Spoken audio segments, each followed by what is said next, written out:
Hello everyone! For today's video, gagawa tayo ng kani salad. Ito yung kanyang mga ingredients. Of course, ang kani or ang crab stick. Ayan.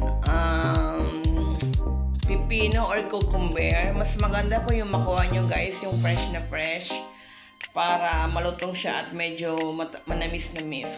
Kasi kung hindi na siya fresh, pangit na kanyang lasa.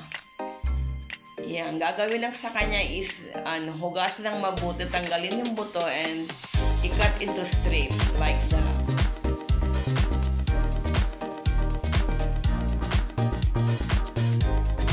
Yan. Ang sunod nating ingredients, carrots. Yan. Carrots as we all know is napaka mayaman sa vitamin A. Ayan, hugasan lang siya mabuti, balatan, and then i-cut din siya into strips. Kagaya ng kaninang ginawa natin sa cucumber or sa pipino. Ganyan lang siya. Ganyan lang siya kadali guys. Hindi ko na maipakita yung aking paghiwa. Ayan, wala akong wala akong taga-video. Laging sariling sikap. Ayan, of course, next ingredients, mango. Dapat yung matamis na matamis kasi yan na nakuha ko parang siya, hindi siya gaano matamis, parang hinog sa pilit. Ganyan lang yung kanyang pagtanggal sa balat, diba? Ganyan lang. Gumamit lang ako ng baso. Again, i-cut din siya into strips like that. Kagaya nung ginawa natin sa carrots and sa cucumber. Yan siya. Shoutout sa mga viewers ng aking video. And sa mga magre-replay nito, shoutout sa inyong lahat. Ayan, itong crab stick natin. Main ingredient ng kani salad. You can use any brand. Ako yung mumurahin lang binili ko neto. Yan. Sinow ko lang siya ng saglit. Parang, dinip ko lang siya sa kumukulong tubig for 10 seconds. Just to, para matanggalin lang yung kanyang langsa. And then, para mabilis siyang mahimay-himay. Yan. Himayin lang siyang ganyan. Madali siyang mahiwa-hiwalay pag inaano niya sa tubig na mainit. Yan ang ating kani or crab stick. Again, you can use any brand na gusto nyo. And then, next ingredient, mais.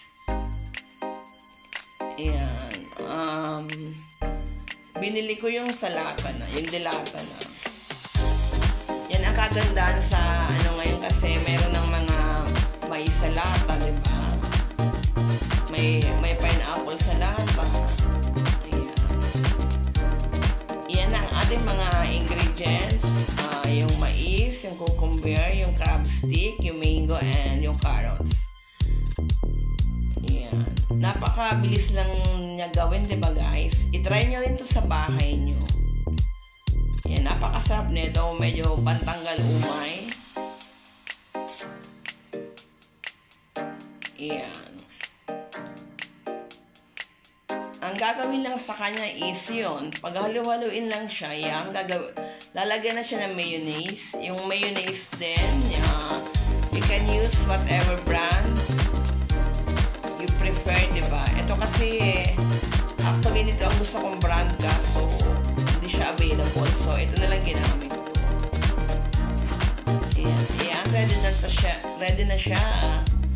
Again, i-mix-mix lang siya ng mabuti. Yan, napakasarap nito guys. Try nyo sa bahay nyo. Yan, bagay na bagay yung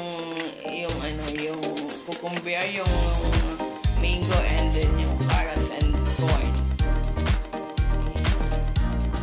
Again, thank you for watching. Thank you for watching guys. See you on my next video. Be safe always and be happy always. This is Maria G. Bye!